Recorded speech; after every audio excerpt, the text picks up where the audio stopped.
आओ भाई, पहला सवाल स्टार्ट करते हैं। फर्स्ट क्वेश्चन है 5 की पावर n+2 - 6 × 5 की पावर n+1 13। अरे मेरा मूड खराब काय होगा मेरे दोस्त। ऐसे ऐसे ऐसे छुटपुंदिए चिल्लर के कारण अगर तबीयत अपना मूड खराब करने लगे तो पढ़ाएंगे कैसे।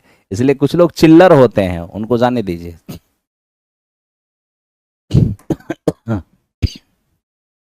देखो,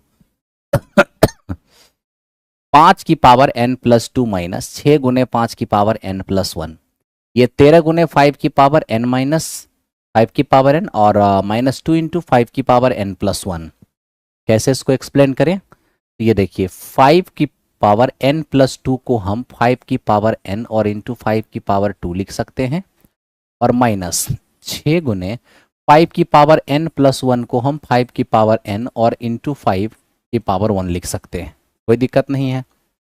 अब डिनोमिनेटर में देखिए, ये आपके पास 13 और गुने 5 की पावर n है, माइनस 2 गुने ये 5 की पावर n+1 है ना, इसको 5 की पावर n और इंटू 5 की पावर 1 लिख सकते हैं।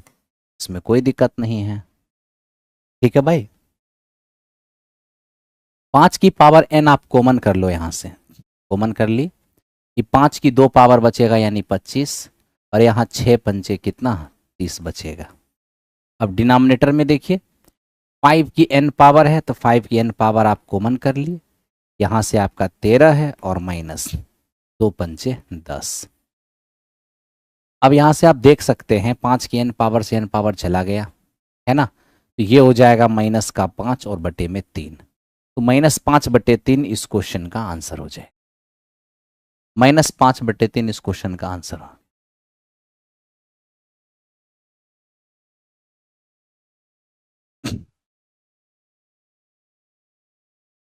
कोई बात नहीं।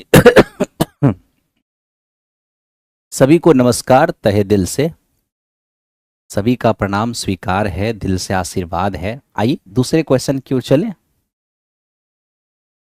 देखिए, x की power 3 plus 2x² minus 5ax-7 x³ plus ax² 12x plus 6 को x+1 और x-2 से विभाजित करने पर r1 और r2 रिमाइंडर आता है। यदि 2r1 प्लस r2 बराबर 6 है तो a का मान क्या होगा? अब देखिए, सबसे पहले हमसे क्या बोला कि ये वाली जो पॉलिनोमियल है ना, उसमें x+1 से भाग देना है, तो जिससे भाग देना है उसको 0 के बराबर करो और यहां पर x का मान लेके आ जाओ। अब x का मान आपने जो कुछ भी लाया बस उसे आप इसमें पुट कर दो। देखो, x का मान -1 है तो -1 का क्यूब -1 हो जाएगा, प्लस -1 की स्क्वायर 1 इंटू 2 ये आपका 2 हो जाएगा, और माइनस ये 5 इंटू a और इंटू एक्स का मान -1। ठीक है, अब यहां पर ये हमारा है -7। आपने x का मान -1 इसमें पुट कर दिया, डिवीजन हो गया, और क्या बोला है, भाग देने के बाद रिमाइंडर क्या है, r1। तो आपने मान जैसे ही पुट किया उसके बाद जो कुछ भी दिख रहा है ये रिमाइंडर है, और यही रिमाइंडर आपका r1 है। ठीक है, फिर क्या बोला है, ये हमारे पास एक दूसरा बहुपद है जिसमें भाग देना है x-2 से, इसको 0 के बराबर करिए, x का मान 2 लेके आइए। अब x का मान 2 इसमें पुट करिए, तो देखिए 2 का क्यूब क्या हो जाएगा, 8, और प्लस ये 4 गुना a, 2 का स्क्वायर 4 गुना a, ये हमारा 4a हो जाएगा, माइनस 12 दूनी 24 हो जाएगा, और प्लस में 6 हो गया डिवीजन। जो दिख रहा है ना, x का मान 2 बैठा देने से दूसरे बहुपद में भाग हो गया। अब ये जो दिख रहा है वो रिमाइंडर है, और यही रिमाइंडर कितना दिया हुआ है, r2 दिया हुआ है। ठीक है, अब हमसे एक और बात इसने कहा है कि 2r1 प्लस r2 बराबर 6।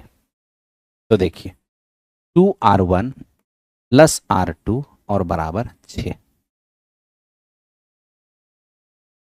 तो 2r1 कितना है, यहां से देखिए, ये हो जाएगा आपका -1 -7, तो -8, -8 में 2 जाएगा -6, और ये आपका +5 है, 5 -6, और R2 कितना है, तो R2 देखने जाएंगे, ये हमारा हो जाएगा 4a, और ये 8 6 14, 14 में 24 जाएगा तो -10, और बराबर कितना, 6। यहाँ से हम देख रहे हैं कि 10a और -12 प्लस 4a और -10 बराबर 6। 10 और 4 14a हो जाएगा, और ये हो जाएगा -22, उस पार जाके +22 28, यानी a का मान कितना 2। तो a का मान यहाँ से 2 आ गया, आपका भी 2 आ रहा होगा, सब लोग को 2 आ रहा होगा, कोई दिक्कत किसी को नहीं हो रहा होगा। ठीक है भाई।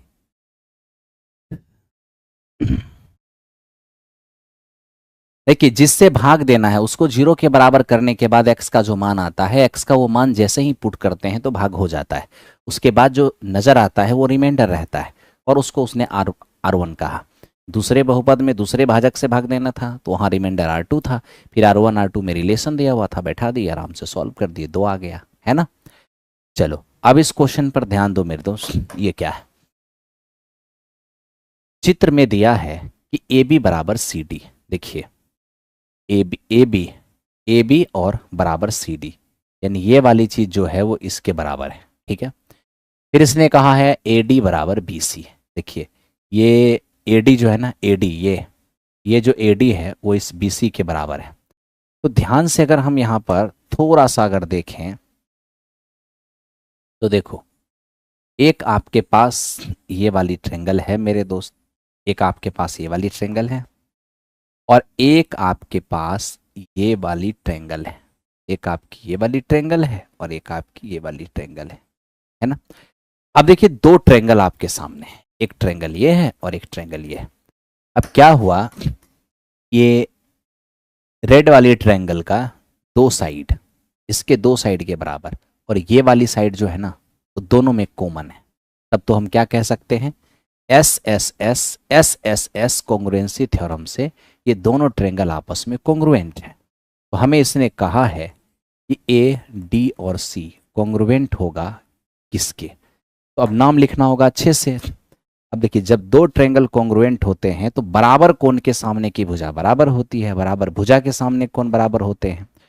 तो क्या है ना, ये दोनों इक्वल साइड है, तो इसके सामने इसका एंगल और इसके सामने इसका एंगल इक्वल होगा। फिर देखिए, ये दोनों में कॉमन है, तो इसके सामने ये वाली एंगल और इसके सामने ये वाली एंगल इक्वल होगा।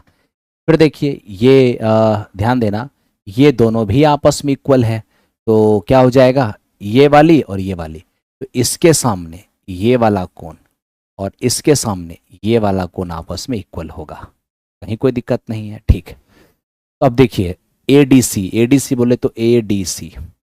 अब एडीसी त्रिभुज में जब सर्वांगसम लिखेंगे तो एंगल का ध्यान रखेंगे, ऑर्डर का ध्यान रखेंगे। देखिए, एडीसी का जो एंगल ए है वो ए बी सी के सी के बराबर है, तो आपको यहां पर सी लिखना होगा, ठीक है।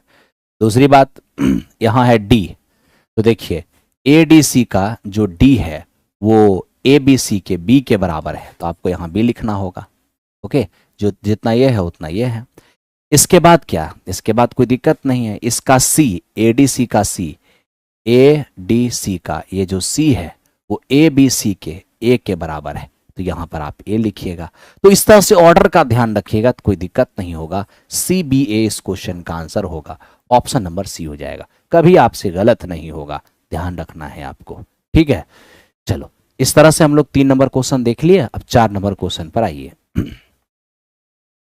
देखिए, हमें कहा कि -4,0 और 7,0 निम्न में से किस पर अंकित है, एक्स अक्ष पर, वाई अक्ष पर और प्रथम चतुर्थांश कहाँ। तो देखिए, पहली बात तो आपको यह समझ में आना चाहिए कि जिसका y कोऑर्डिनेट 0 हो वो कहाँ होगा, x एक्सिस पर होगा, क्योंकि x एक्सिस पर ही y कोऑर्डिनेट 0 होता है। तो इसका हमारा हो गया x कोऑर्डिनेट पर, ठीक है भाई।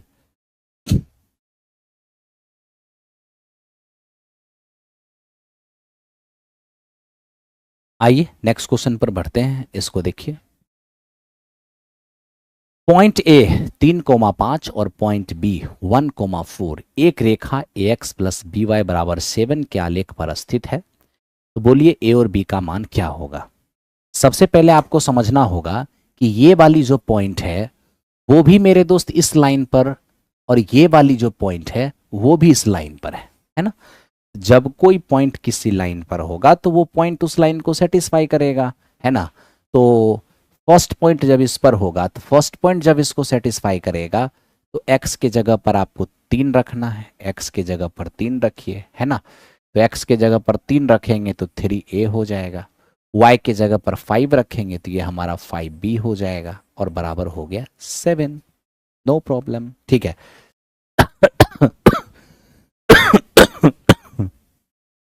देखो यहां पर सेकेंड पॉइंट भी इसी लाइन पर है, तो सेकेंड पॉइंट भी इसे सेटिस्फाई करेगी। x की जगह 1 रखोगे तो a हो जाएगा, y की जगह 4 रखोगे तो हमारा 4b हो जाएगा और बराबर कितने 7। अब करना इन दोनों को सेटिस्फाई, सॉल्व है। सॉल्व क्यों करेंगे, ऑप्शन से सेटिस्फाई कर लेते हैं। पहला ऑप्शन देख लेते हैं, -1, -1 और -3 रखेंगे, 7 को सेटिस्फाई नहीं कर पाएगा। अगर हम -1, 4 रखेंगे तो ये तो और सेटिस्फाई नहीं कर पाएगा। लेकिन अगर इसको रखते हैं -1 और मेरे दोस्त 2, ये सेटिस्फाई कर दिया, -1 और 2 इसको भी सेटिस्फाई कर दिया, ऑप्शन नंबर सी रिजल्ट हो गया। तो यहां पर हम सॉल्व नहीं करने जाएंगे, ऑप्शन जब अवेलेबल है तो ऑप्शन बैठा देते हैं, क्या ही दिक्कत है। ठीक है भाई, चलो आगे बढ़ते हैं नेक्स्ट क्वेश्चन पर। अब इसको देखो, यदि एक क्वाड्रिलेटरल एक चतुर्भुज ABCD के आसन्न कोण A और B के बाइसेक्टर O पर काटते हैं, इस प्रकार की एंगल C और एंगल D बराबर K इंटू एंगल AOB, तो बताइए K का मान क्या होगा। देखिए आपने ज़रूर पढ़ा होगा इस तरह से चीज़ को, ध्यान दें, आपने कहीं भी पढ़ा होगा तो आपको ये ज़रूर पढ़ाया गया होगा। जैसे देखिए हमारे पास एक क्वाड्रिलेटरल है, ठीक है, ये हमारा क्वाड्रिलेटरल है, ये पॉइंट शीर्ष A, शीर्ष B, शीर्ष C और शीर्ष D, ठीक है। हमें कहा है कि एंगल A और एंगल B, एंगल A का बाइसेक्टर और एंगल B का बाइसेक्टर, ठीक है। मान लो O पर मिला, तो ये जो हमारा AOB है ये क्या होगा, तो एंगल AOB बराबर बाकी जो 2 एंगल बचे हैं ना उनके योगफल का आधा होता है। बाकी जो 2 एंगल बचे हैं उसकी योगफल का आधा, ठीक है। बहुत कुछ करोगे ना भाई, तो आप यहीं पे देख लो ना, अगर आप यहाँ पर एंगल AOB करने जाते हो तो क्या हो जाएगा, angle C plus angle D और बाई में K हो जाएगा। तो ये वाली जो आपका K है ना मेरे दोस्त, वो किसके बराबर है, 2 के बराबर है। आप आराम से 2 लगा सकते हो, इतना क्या सोचना है, ये जानकारी आपको होना चाहिए। आप जानकारी है तो कोई दिक्कत नहीं है। रोशन पंडित वेरी सून कंप्लीट हो जाएगा। हम मज़े से आराम से चल रहे हैं, हड़बड़ा नहीं रहे हैं, इसीलिए कि एग्जामिनेशन का भी नोटिफिकेशन नहीं आया है, किसी भी चीज़ को अच्छे से कंप्लीट करना चाहते हैं, मेरी इच्छा ये है। बाकी आप हड़बड़ाओगे तो हड़बड़ा के भी ख़त्म हो सकता है, कोई दिक्कत नहीं है। हाँ हाँ देख लेते हैं, नहीं होगा तो 2 टाइम खींचेंगे, ख़त्म कर देंगे तुरंत। किसी बर्फ गोदाम की लंबाई उसकी चौड़ाई से डबल है और उसकी ऊंचाई 3 मीटर है, ठीक है। चारों दीवारों का एरिया इतना है तो इसका वॉल्यूम क्या होगा। अब आप जान रहे हो कि लंबाई जो है वो चौड़ाई का डबल है। लंबाई अगर चौड़ाई का डबल है तो चौड़ाई को x कह देते हैं, तो लंबाई हमारा 2x हो जाएगा, है ना। और हाइट कितना दिया हुआ है, हाइट दिया हुआ 3 मीटर, ओके। आपको ये भी पता है कि कमरे के चारों दीवारों का एरिया क्या होता है, 2 into L plus B into H, यही है कमरे के चारों दीवारों का एरिया। कितना दिया हुआ है, 108 मीटर स्क्वायर। अब यहाँ से अगर हम थोड़ा सा काम कर लें, 2 इंटू एल प्लस बी, तो ये हो जाएगा हमारा 3x और इंटू एच, एच कितना हमारा 3 है और बराबर 108 मीटर स्क्वायर। अब आप देखिए यहाँ पर 3 3 जा 9, 9 2 जा 18, 18 से 6 टाइम में चला जाएगा। x की वैल्यू कितना हो गया, 6 हो गया। अब x की वैल्यू हमारा 6 हो गया, तो मेरे दोस्त 2x की वैल्यू क्या हो जाएगा, 12 हो जाएगा। x की वैल्यू कितना हमारा 6 है। तो इस तरह से लेंथ, ब्रेथ और हाइट हम तीनों जान गए। हमें क्या चाहिए, वॉल्यूम। अगर हमें वॉल्यूम फाइंड करना है तो LBH यही हमारा वॉल्यूम होता है, LBH वॉल्यूम होता है। तो देखो L कितने हैं 12, B कितने हैं 6 और H कितने हैं 3, हो जाएगा 72 और 3 216। इस क्वेश्चन का रिजल्ट ऑप्शन नंबर ए हो जाएगा। अब आप में से जिनका ऑप्शन नंबर ए आया होगा करेक्ट रहा होगा, ठीक है। चलो नेक्स्ट क्वेश्चन पे आ जाएं। क्वेश्चन नंबर 8, क्या है ये क्वेश्चन। क्वेश्चन नंबर 8 है, 12 सेमी इंटरनल रेडियस वाले लकड़ी के खोखले बेलन की मोटाई 2 सेमी है। अगर इसकी लंबाई 35 है, यह मान लिया जाए कि बेलन के दोनों सिरे ओपन हैं, दोनों जो सिरा है ना वो ओपन है, तो बेलन को बनाने में कितनी लकड़ी की आवश्यकता हुई होगी। अब देखो एट फर्स्ट मैं आपको एक चीज़ दिखा रहा हूँ, यहाँ पर होलो सिलेंडर की बात है, खोखला बेलन की बात है, ठीक है।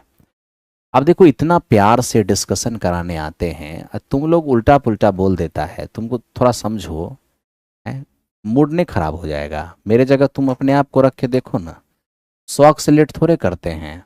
अब दूसरा क्लास चलते रहता है तो 5-10 मिनट तो लेट हो जाता है, तो क्या करें बताओ, है सुसाइड कर लें कि पढ़ाना छोड़ दें, क्या करें वो बताओ, तुम किस में खुश होगा।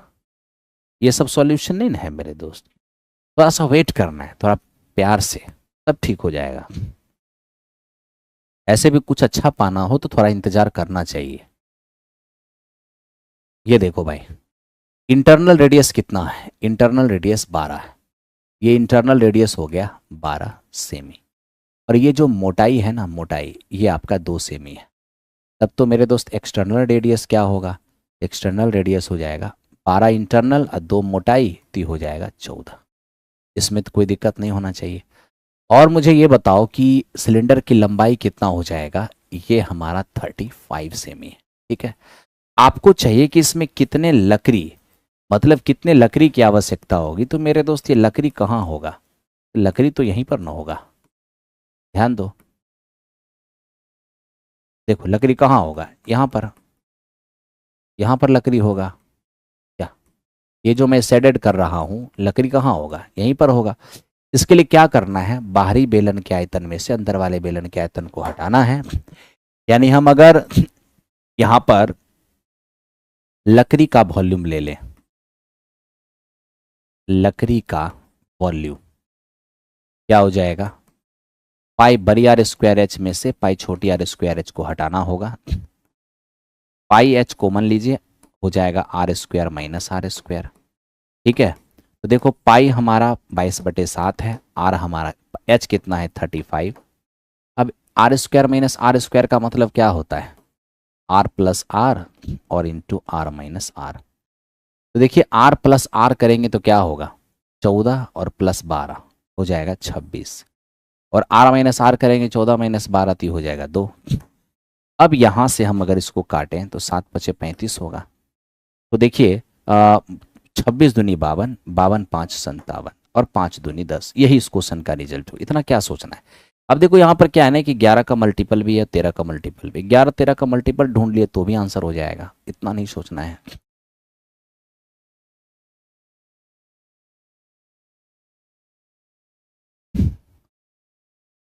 अब ये गुड़िया जी क्या बोलने लगी,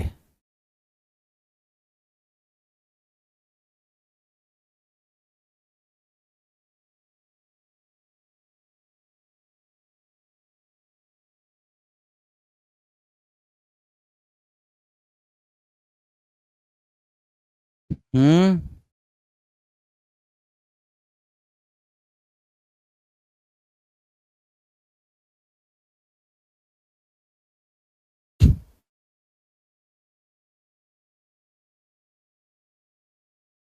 ठीक है गुड़िया सिंह, आपकी इच्छा पूरा कर देते हैं, डोंट वरी, घबराओ नहीं, कोशिश करेंगे आपकी इच्छा पूरा हो जाए।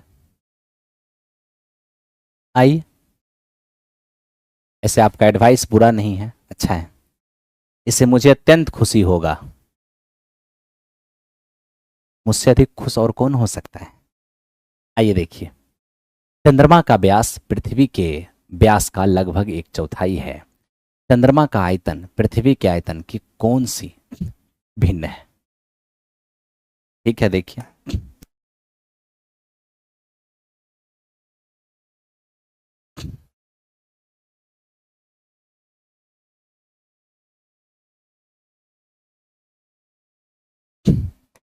देखिए चंद्रमा का व्यास पृथ्वी के व्यास का 1/4 है। अगर ये पृथ्वी है और ये चंद्रमा, ठीक है, अगर हम डायमीटर की बात करें, चंद्रमा का व्यास पृथ्वी का 1/4 तो इसके डायमीटर को 4 मान लें तो इसका डायमीटर 1 हो जाएगा, 1/4 हो जाएगा। याद रखना जो डायमीटर का रेशियो होगा वही इनके रेडियस का भी रेशियो होगा, ठीक है। क्यों? क्योंकि आप रेडियस के लिए क्या करोगे, डायमीटर को आधा करोगे तो 2 से 2 कट जाएगा तो 4:1 ही रहेगा। ये रेडियस है पृथ्वी की, ये रेडियस है चंद्रमा की, है ना। हमें कहा है कि चंद्रमा का वॉल्यूम और पृथ्वी के वॉल्यूम का फ्रैक्शन क्या होगा। कोई बात नहीं, चंद्रमा हो या पृथ्वी गोला ही माना जाएगा। 4/3 चंद्रमा के आयतन का क्यूब, सॉरी रेडियस का क्यूब, 4/3 पाई ये पृथ्वी के रेडियस का क्यूब हो जाएगा 1/64, 1/64 हो जाएगा, कोई दिक्कत नहीं है।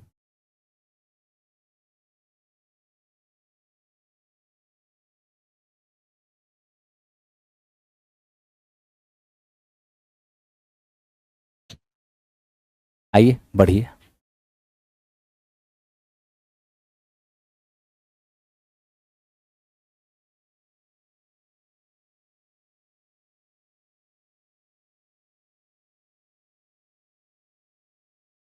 चलिए बढ़ते हैं आगे।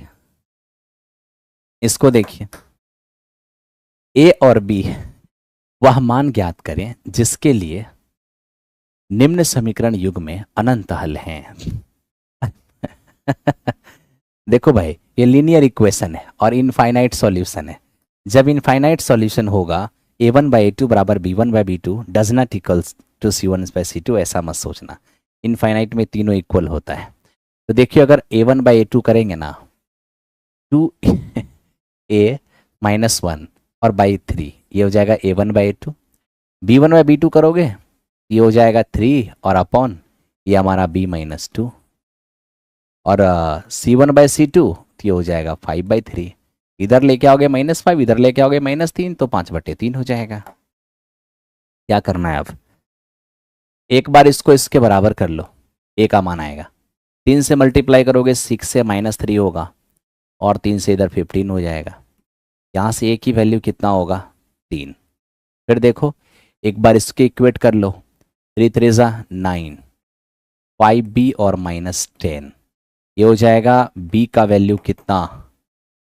तो यहाँ से समझने की कोशिश करना कि क्या हो सकता है। ओहो, ये -3 है भाई, हो जाएगा -9। तो यहाँ से हमारे पास b की वैल्यू कितना आ जाएगा, 1/5, 1/5। तो इस क्वेश्चन का रिजल्ट हमारा ऑप्शन नंबर बी हो जाएगा।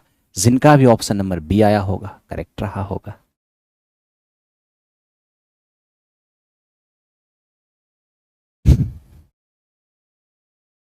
ठीक है, कोई समस्या है नहीं ना, पढ़िए।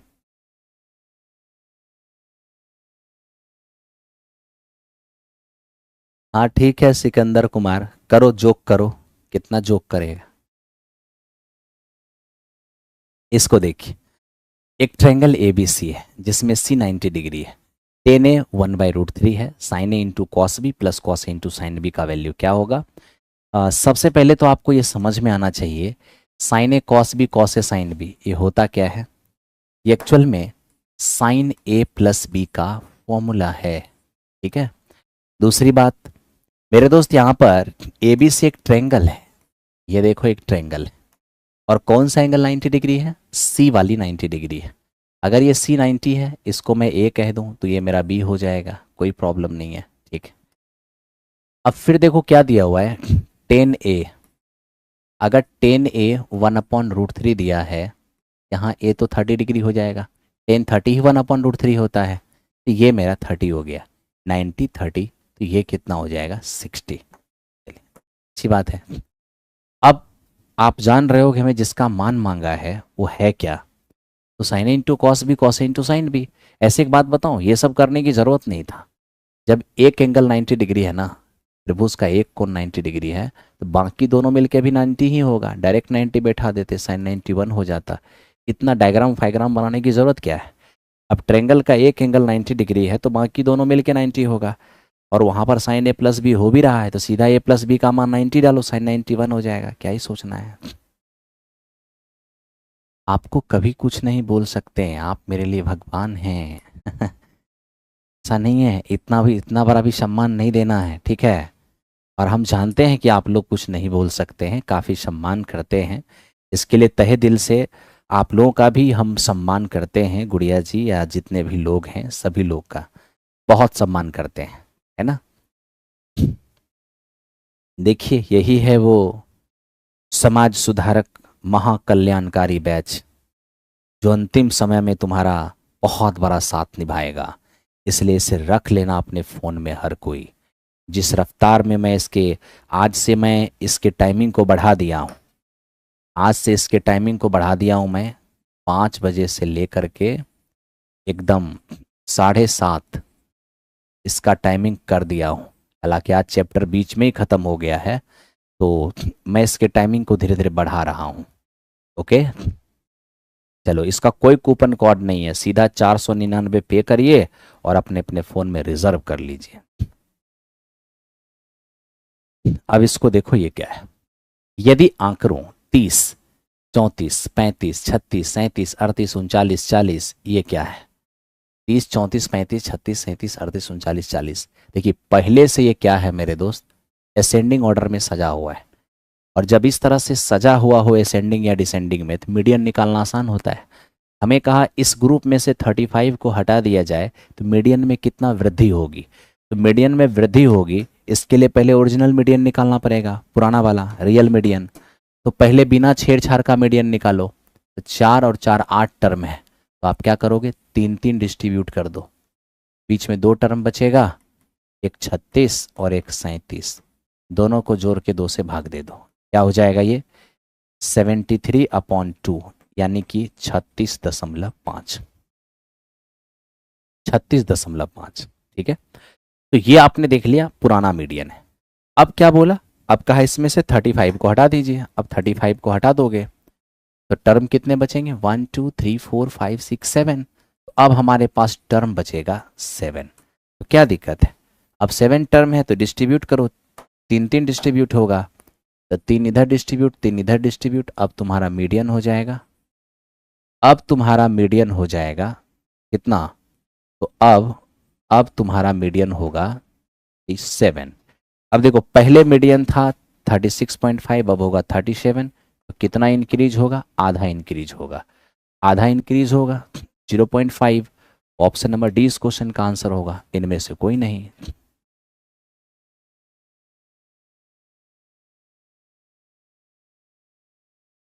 ठीक है भाई,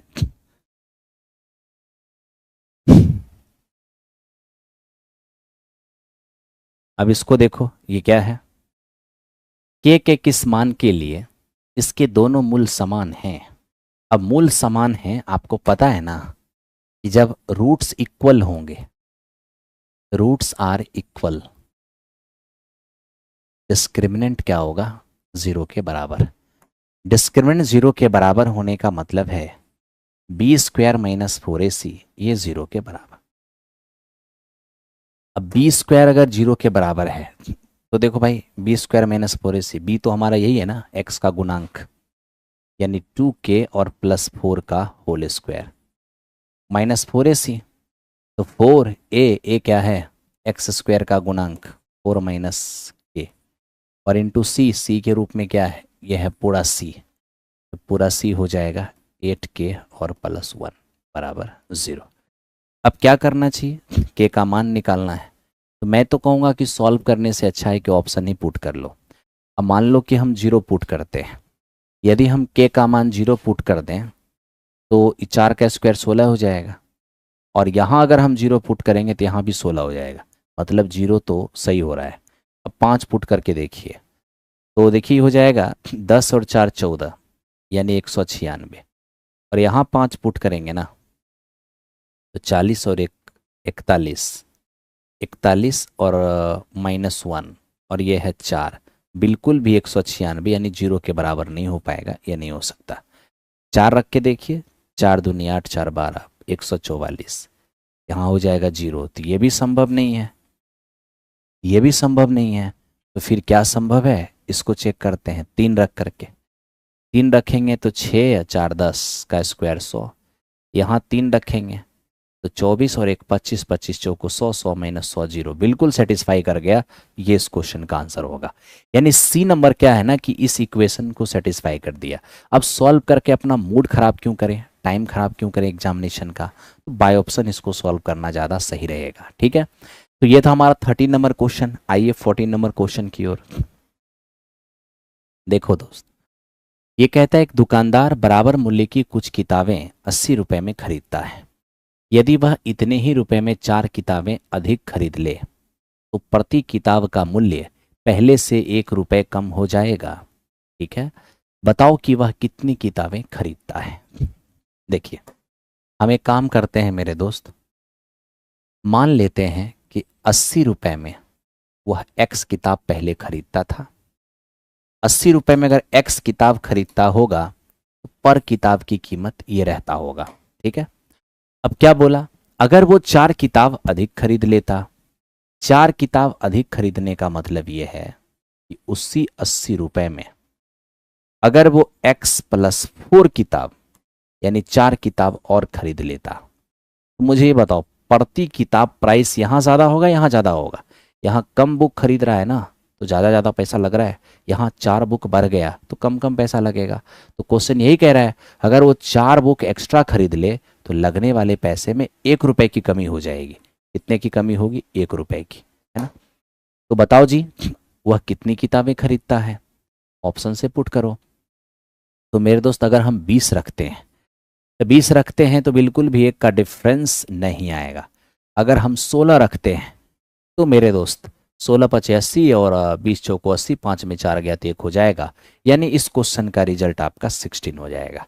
तो आपने यहाँ भी देखा बाय ऑप्शन से ही 16 हो गया, कोई दिक्कत नहीं है। ठीक है, 16 बुक को खरीदता है। आप कहोगे 4 बुक एक्स्ट्रा खरीदता है तो टोटल 20 न हो जाएगा। 20 कैसे होगा? 4 बुक खरीदे तो ये होगा, वो कल्पना है। 4 बुक एक्स्ट्रा खरीदे तो ये होगा, तो वो 4 बुक एक्स्ट्रा खरीदना एक कल्पना है। लेकिन रियलिटी ये है, रियलिटी क्या है कि वो जो बुक पहले खरीदता था वो रियलिटी है। इसलिए हमने एक्स का मान ही आंसर लगाया है ना। इसलिए हमने एक्स का मान को ही आंसर लगाया है। इसलिए आप यहाँ पर 20 आंसर नहीं दीजिएगा। ठीक है, आइए नेक्स्ट क्वेश्चन पर चलते हैं। कॉसेक माइनस साइन और सेक माइनस कॉस, क्या होगा इनमें से रिजल्ट? देखिए, अब यहाँ पर आप वैल्यू पुट भी कर सकते हैं, कोई दिक्कत नहीं है। अगर आप वैल्यू पुट करते हैं, थीटा का मान 45 पुट करते हैं तो क्या हो जाएगा? ये √2 होगा, ये 1/√2 होगा, ये हमारा √2 होगा और ये हमारा 1/√2 होगा। क्या हो जाएगा? ये मैं हाँ, तो 1/√2 और इंटू 1/√2, यानी ये हो जाएगा 1/2। तो 1/2 आपने देख लिया। अब देखो 1/2 कहाँ हो सकता है और कहाँ पर होगा। तो यहाँ पर 1/2 का संभावना यहाँ तो नहीं है, यहाँ तो नहीं है, हटा दो। 1/2 की पॉसिबिलिटी केवल यहाँ पर है, इसलिए ऑप्शन नंबर सी इस क्वेश्चन का आंसर हो जाएगा। ऑप्शन नंबर सी इस क्वेश्चन का आंसर हो जाएगा। आप लोगों ने सी लाया होगा, करेक्ट रहा भी होगा। अब देखो ज़्यादा वक्त नहीं है, इसलिए ज़्यादा परेशान नहीं होना है। ये क्या हो गया? थोड़ा देख लो मेरे दोस्त, कुछ गड़बड़ हो गया क्या? रुक जाओ, परेशान मत हो, थोड़ा चेक करने दो मुझे। 45 लाया ना, √2 माइनस 1/√2, √2 माइनस 1/√2, 1/√2, 1/√2, ये हमारा 1/2 हो गया ना। तो ये काम किया ना ही मेरा ये काम किया। ठीक है ब्रदर, यहाँ पर अगर मैं लेके आ जाऊँगा 1/√2 और ये हो जाएगा √2, 1/√2 तो √2 आ जाएगा। आ तो रहा नहीं है, आ तो नहीं रहा है। ठीक है,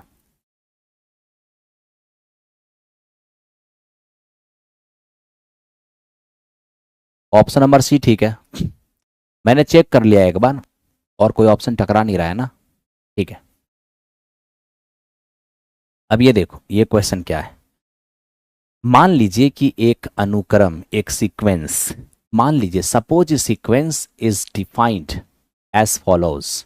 मान लो कि एक सीक्वेंस इस तरह से डिफाइन है कि किसी सीक्वेंस का पहला टर्म 3 दिया हुआ है, ठीक है, और उस सीक्वेंस का nवां टर्म ये दिया हुआ है।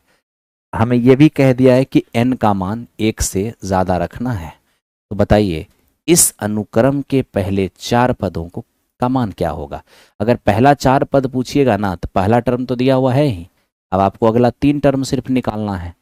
तो आप यहाँ से दूसरा टर्म निकालिए, दूसरा टर्म निकालिएगा तो 3a और ये 2 माइनस 1 और प्लस 1। तो आप देखिएगा 3 2 माइनस 1 आया तो a1 और a1 हमें दिया हुआ है 3 प्लस 1 कितना हो जाएगा 10। अब यहाँ से हम a3 निकालेंगे, कोई बात नहीं, n की जगह 3 रखेंगे तो 3a 3 माइनस 1 प्लस 1 क्या हो जाएगा 3a2। 3a2 a2 कितना, a2 निकाले हैं 10 प्लस 1 कितना हो जाएगा 31। ठीक है, तो आप यहाँ पर 31 देख रहे हो। आप ऐसा करो a4 निकाल लो, 3a 4 माइनस 1 और प्लस 1 तो 3 ये हमारे पास 31 है और प्लस 1 तो हो जाएगा 94। ये इस क्वेश्चन का रिजल्ट हो जाएगा, ये इस क्वेश्चन का रिजल्ट हो जाएगा।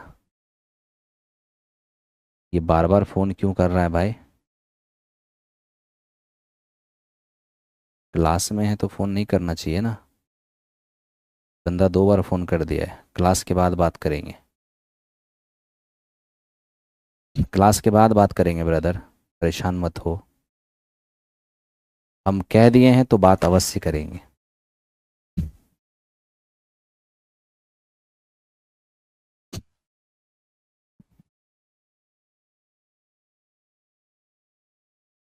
हाँ तुझे तो एक ही चीज़ दिखेगा ही। अब कोई बंदा फ़ोन करेगा बस तू एक ही चीज़ देखना, मैडम होगा बस, और तो कुछ दिमाग में जाता नहीं है, क्वेश्चन वेश्चन तो जाता नहीं दिमाग में, बस मैडम वाली बात दिमाग में चला जाता है। किसी का फ़ोन आया तो बस मैडम का फ़ोन आया, अजीब हाल है। अपने जैसा समझ रखा है क्या? देखो ध्यान दो, एक पर्वत के शिखर से पूर्व की ओर 2 पॉइंट, जिससे टॉप का एंगल ऑफ डिप्रेशन 30 और 45 है, दोनों पॉइंट के बीच का डिस्टेंस 1 किलोमीटर है, तो बताइए उस पर्वत की ऊंचाई क्या होगी? देखो भाई, ये है एक पर्वत, ये हो गया एक, ठीक है, पहाड़ है ये। हमें कहा इसके टॉप से इस पर्वत के पूर्व की ओर 2 पॉइंट है, एक पॉइंट मान लो यहाँ पर है और एक पॉइंट मान लो यहाँ पर है, ठीक है। अब ये दोनों ही पॉइंट पर टॉप का एंगल ऑफ डिप्रेशन, टॉप का एंगल ऑफ डिप्रेशन क्या है 30 है और 45 है, तो ये 30 होगा और ये 45 होगा, यानी यहाँ पर हो जाएंगे 30 और यहाँ पर हो जाएंगे 45। ओके, अब यहाँ देखना, ये मेरे दोस्त क्या है, ये देखो, ये आपका 90 डिग्री, ठीक है।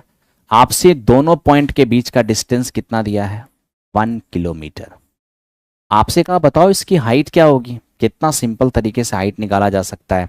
जब इस तरह के फिगर में 30 45 60 45 मतलब 45 की एंट्री हो तो पहले 45 को टच मत करना, ठीक है, उसके अलावा जो है उसको टच करो।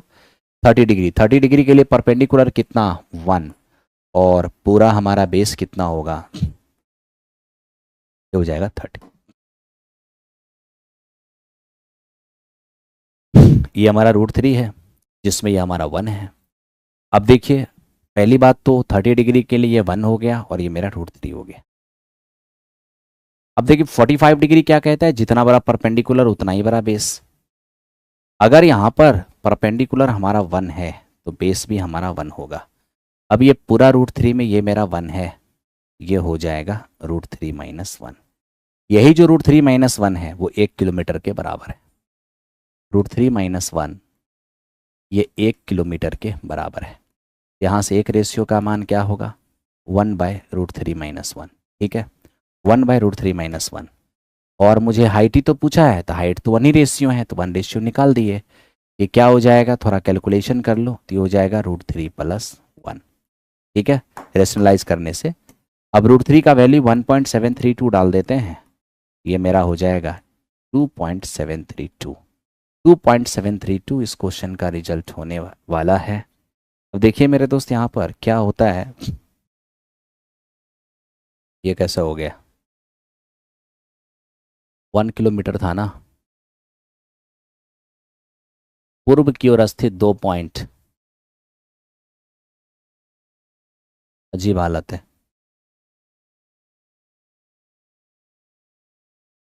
यहाँ पर ओहो हो, रेशनलाइज किया था तो थोड़ी गड़बड़ी तो कर लिया आपने। आपने रेशनलाइज किया तो √3 + 1 और बटे में 2 भी तो आएगा, बटे में 2 भी तो आएगा, बटे में 2 भी तो आएगा। 1.6 6, ठीक है, एकदम ध्यान दो। तो ये 3, ये क्या हो रहा है, ईटी बैठ गया क्या कहीं पर?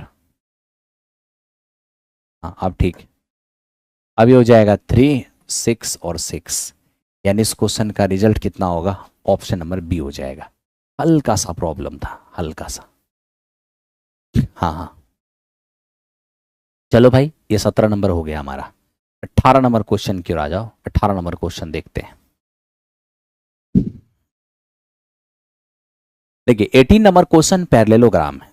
एक समांतर चतुर्भुज के 3 वर्टेक्स दिए हुए हैं, चौथे वाले वर्टेक्स क्या हो जाएगा ये बताओ।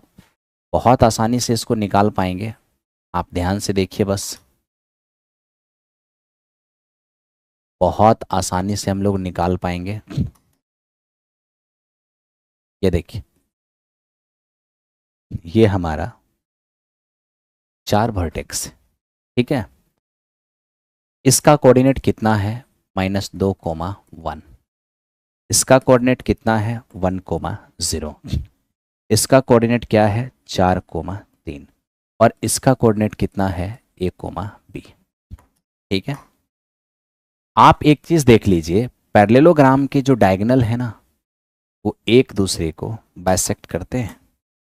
पैरेललोग्राम का डायगोनल एक दूसरे को बाइसेक्ट करते हैं इस पॉइंट पर। तो अगर इस पॉइंट पर दोनों डायगोनल बाइसेक्ट होती है, इसका मतलब ये जो पॉइंट है ना, दोनों डायगोनल का मिड पॉइंट है। और मिड पॉइंट का कोऑर्डिनेट तो आप जानते हैं कैसे फाइंड होगा, x1 + x2/2, y1 + y2/2। तो यहाँ से देखिए, अगर इसके हेल्प से निकालें, x1 + x2 2 हो जाएगा, 2 का आधा 1 हो जाएगा। y1 + y2 4 हो जाएगा, 4 का आधा 2 हो गया। तो हमने इन दोनों के हेल्प से मिड पॉइंट का कोऑर्डिनेट निकाल लिया, ठीक है। अब चूंकि ये जो मिड पॉइंट है ना, वो इस लाइन का भी मिड पॉइंट है, तो फिर कोई दिक्कत नहीं। इस लाइन का भी ये मिड पॉइंट है, तो मिड पॉइंट का x क्या होगा? x1 + x2/2। a का मान 1 हो जाएगा। फिर देखिए, मिड पॉइंट का y लेकर चलेंगे, y1 + y2/2, तो b का मान हमारा 4 हो जाएगा। यानी a का मान 1, b का मान 4। ऑप्शन नंबर 20 क्वेश्चन का आंसर हो गया। अरे यार, तुम लोग को पढ़ाने के चक्कर में ना चेस्ट पेन भी शुरू हो गया। पता नहीं, कभी कभी चेस्ट पेन शुरू हो जाता है। चलो बढ़ते हैं, आगे बढ़े, देखते हैं इसको, ये क्या है। अब मेरे दोस्त यहाँ पर cot स्क्वायर sec -1/1 + साइन और sec स्क्वायर sin -1/1 + sec, इस क्वेश्चन को जब देख रहे हैं ना, और ऑप्शन को देख रहे हैं, ऑप्शन में नंबर है और यहाँ पर ट्रिग्नोमेट्रिक फंक्शन है, तो क्या करें मेरे दोस्त? तो इसके लिए हमें यहाँ पर डिग्री वैल्यू पुट कर लेना चाहिए। अब डिग्री वैल्यू हमें क्या पुट करना चाहिए? 45। 45 यहाँ पर परफेक्ट है। तो cot स्क्वायर 45 ये 1 हो जाएगा, sec 45, ठीक है, और ये हो जाएगा 1 + 1/√2। sec 45 ये 2 हो जाएगा, ये 1/√2 -1/1 + √2। क्या हो सकता है उसको थोड़ा समझो। ये √2 चला जाएगा ऊपर, तो हो जाएगा √2 और इंटू √2 - 1। डायरेक्ट गुना ही कर दो ना, एलसीएम लोगे तो नीचे √2 चला जाएगा ऊपर, तो हो जाएगा 2 - √2, नीचे रहेगा √2 + 1 प्लस, ये क्या होगा? ये 2 है। अब देखिए, यहाँ पर 1 - √2 हो गया, और नीचे देखिए ये √2 और +1 तो है ही, लेकिन इसके एलसीएम का जो √2 है वो हमारा नीचे आ जाएगा। लेकिन कोई बात नहीं, हम एक प्रयास करेंगे कि इससे मेरे दोस्त इसको √2 टाइम्स में उड़ा देंगे। बस अब आप एलसीएम ले लीजिए, √2 + 1 √2 + 1, एलसीएम हो गया √2 + 1। यहाँ से देखिए आपका 2 - √2 हो जाएगा, प्लस √2 × 1, ये √2 हो गया, और ये हमारे पास 2 हो गया। फाइनल क्या हो गया? 0 0 0 अपॉन समथिंग, 0 अपॉन समथिंग, क्या होगा, 0 ही होगा, ऑप्शन नंबर सी हो जाएगा। अब ऑप्शन नंबर सी आप में से जिनका आ रहा होगा एकदम सही रहा होगा। अरे नहीं कोई बात नहीं है, हो जाता है कभी कभी, ठीक है, नॉर्मल हो गया। आओ देखो, काम करना है ना, मेहनत को जारी रखना है, रुकना नहीं है, ठीक है। आइए देखिए, दो वृत्तों की त्रिज्या का योगफल 140 है, उनकी परिधि का अंतर 88 है। बताइए उन वृत्तों के व्यास क्या हो जाएंगे। सबसे पहले उनके रेडियस का योगफल 140 है, रेडियस का योगफल 140, ठीक है। दूसरा क्या कहा, परिधि का अंतर 2πr1 और 2πr2 परिधि, और इसका अंतर कितना है 88। अभी देखिए 2 और पाई का मान 22/7, ये R1 माइनस R2 और बराबर 88। यहां से क्या होगा, 44 दूनी 88। तो आप ये देखिए R1 माइनस R2 7 से मल्टीप्लाई करेंगे 14 हो जाएगा, ठीक है। अब आप इन्हें सॉल्व कर लीजिए। 2R1 ये हो जाएगा 154। तो चलो ये तो हमें एक का डायमीटर तो मिल ही गया, हमें तो डायमीटर ही चाहिए था, ठीक है। R1 निकालेंगे 77, तो कोई बात नहीं। R1 यहाँ से अगर R1 अगर यहाँ से 77 हो रहा है तो R2 क्या होगा, इसमें से 77 हटा दीजिए, हो जाएगा 63। अब 63 R2 हो गया है, तो 2R2 क्या हो जाएगा भाई, तो 2R2 निकालेंगे तो 2 इंटू 63 यानी 126। तो आप यहाँ से देख पाएंगे 154 और 126, ठीक है, 126, कोई दिक्कत नहीं है।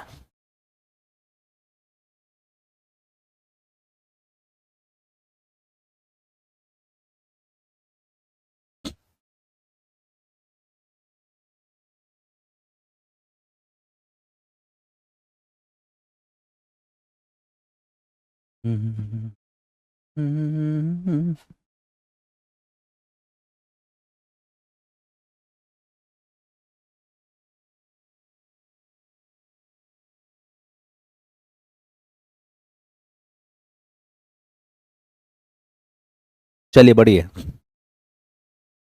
इस पर आइए भाई। एक सर्कस का टेंट 3 मीटर ऊंचा, 3 मीटर की ऊंचाई तक बेलनाकार है, उसके बाद का हिस्सा कोनिकल है। यदि बेस का जो डायमीटर है 105 मीटर है, शंकुनुमा भाग की तिर्यक ऊंचाई 53 मीटर है, तो बताओ टेंट को बनाने में कितना वर्ग मीटर कपड़े की आवश्यकता होगी। देखिए कितना वर्ग मीटर कपड़े की आवश्यकता होगी, देख रहे हो। नीचे का जो हिस्सा है उस सिलेंडर के जैसा है, ठीक है, और इसके ऊपर का जो हिस्सा है वो मेरे दोस्त कोन के जैसा है। क्वेश्चन में स्पष्ट लिखा है कि सर 3 मीटर की हाइट तक ये सिलेंडर है, इसका जो डायमीटर है वो 105 है, तो रेडियस क्या होगा 105 और बटे 2, और इसकी जो लेटरल हाइट है वो हमारा 53 मीटर है।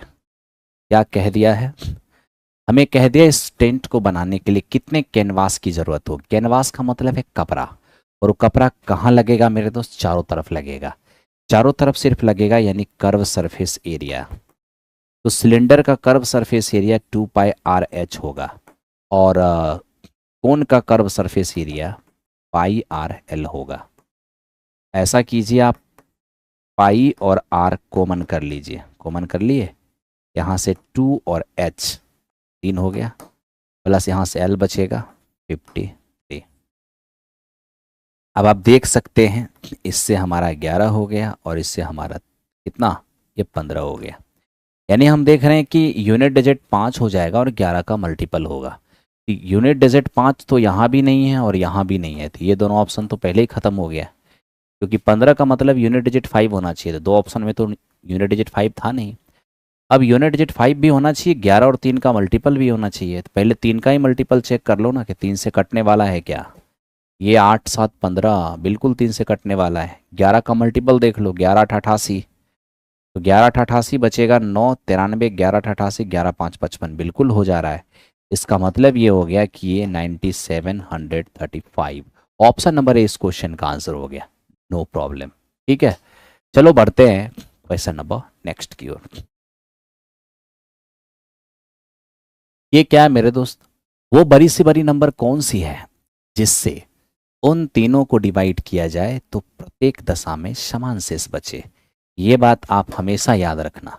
जैसे 43 है, ये आपका 91 है, और ये मेरे दोस्त 183 है। वो बड़ी से बड़ी नंबर जिससे इन तीनों को डिवाइड करें तो ईच केस में सेम रिमाइंडर आएगा। कब संभव होगा, या फिर वो कौन सी नंबर है जिसको हम भाग दें तो ईच केस में समान रिमाइंडर आएगा। तो मेरे दोस्त ईच केस में इक्वल रिमाइंडर आए, लेकिन रिमाइंडर क्या आया वो नहीं पता हो, तो इस कंडीशन में आपको इन दोनों का डिफरेंस लेना है और इन दोनों का डिफरेंस लेना है। मतलब दो दो का डिफरेंस लो। आज डिफरेंस लोगे ये 8 हो जाएगा, 48 हो गया। यहाँ पर डिफरेंस लोगे ये 2 हो गया, और ये हमारे पास 9 हो जाएगा। ठीक है, अब क्या, तो इन दोनों का जो भी डिफरेंस आया, इन दोनों का जो भी डिफरेंस आया, अब इन दोनों डिफरेंस का हमें HCF लेना होगा। ठीक है, तो अब देखो HCF लेना है, कितना आसान है। ये 12 चौको 48 है, और मेरे दोस्त यहाँ पर 23 चौको 92 है। अब दोनों में कुछ कॉमन दिख रहा है, तो सिर्फ और सिर्फ 4 दिख रहा है। इसका मतलब HCF क्या हो जाएगा, 4 हो जाएगा। पता है, इनका जो डिफरेंस है, इनका जो डिफरेंस है, दोनों डिफरेंस का जो HCF है, यही वो नंबर है जिससे हम इन तीनों में भाग देंगे तो समान शेष आएगा। यही वो 4 वो बड़ी से बड़ी नंबर है जिससे इन तीनों को भाग दे तो समान शेष आएगा। ठीक है ब्रदर, चलो नेक्स्ट क्वेश्चन। ये देख लो, इसने क्या कहा। इसने कहा कि एक बाग में 10 पंक्ति और 12 कतार हैं। 10 पंक्ति और 12 कतार, समझ रहे हो। 10 रो है, 12, 10 पंक्ति 12 कतार। रो कॉलम की बात कर रहे हैं। ठीक है, 10 पंक्ति है भाई और 12 रो है उसमें। ओके, कह रहे 2 पेड़ के बीच 2 मीटर का अंतर है, और बाहर में 1 1 मीटर दोनों तरफ छोड़ भी दिया गया है। तो बताइए बाग की लंबाई क्या हो जाएगी।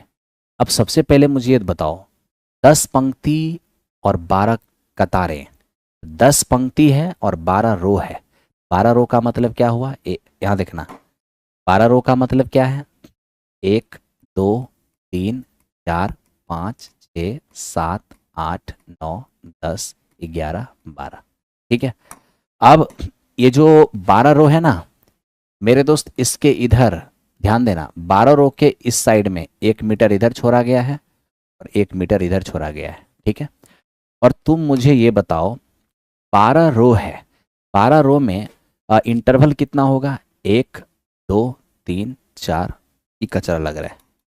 12 रो में इंटरवल कितना होगा, इंटरवल देखने जाएंगे, 1 2 3 4 5 6 7 8 9 10 11, मतलब 3 मीटर, सॉरी 2 मीटर का, 2 पेड़ के बीच में 2 मीटर का फासला है। मतलब 2 मीटर का ना मेरे दोस्त, 2 मीटर का गैप, आपको 11 गैप मिलेगा। 11 गैप हो गया 2 मीटर का, 1 मीटर इधर छोड़ दिए और 1 मीटर इधर छोड़ दिए, 2 मीटर ये हो गया। तो आपका 22 और 2 कितना हो गया, 24। तो रिजल्ट हो गया 24। तो इस क्वेश्चन का रिजल्ट कितना हो जाएगा, 24 हो जाएगा। तो इस तरह से आपने 24 लाया होगा, कोई दिक्कत नहीं रहा होगा।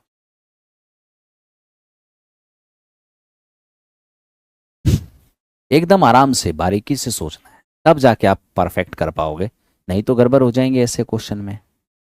अब इसको देखिए, यहाँ क्या है, ये तो सिर्फ रेशनलाइजेशन का मामला है।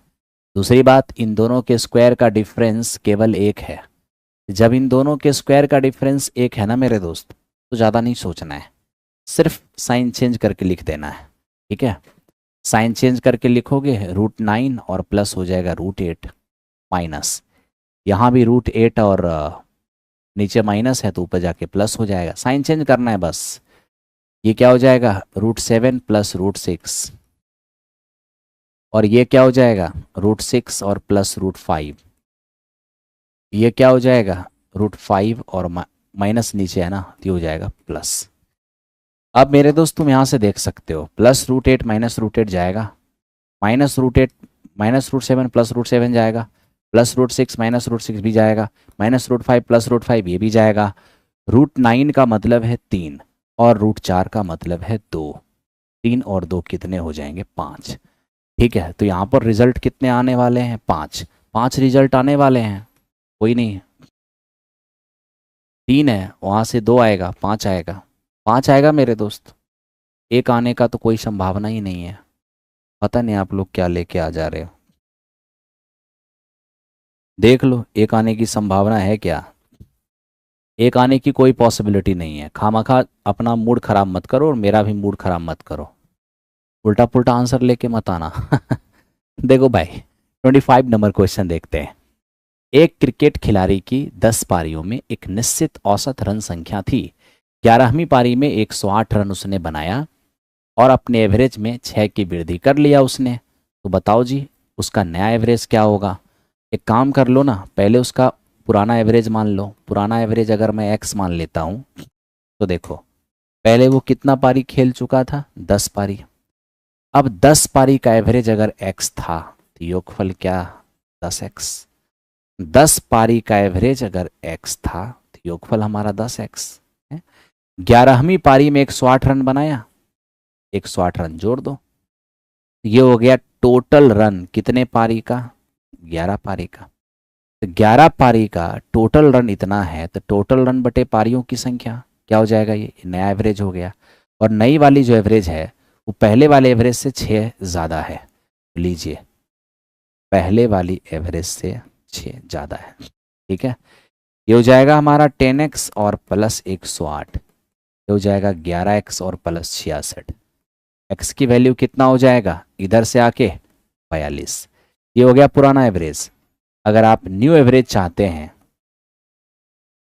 42 में आप 6 ऐड कर दीजिए, हो जाएगा 48। ये हमारा न्यू एवरेज हो गया 48।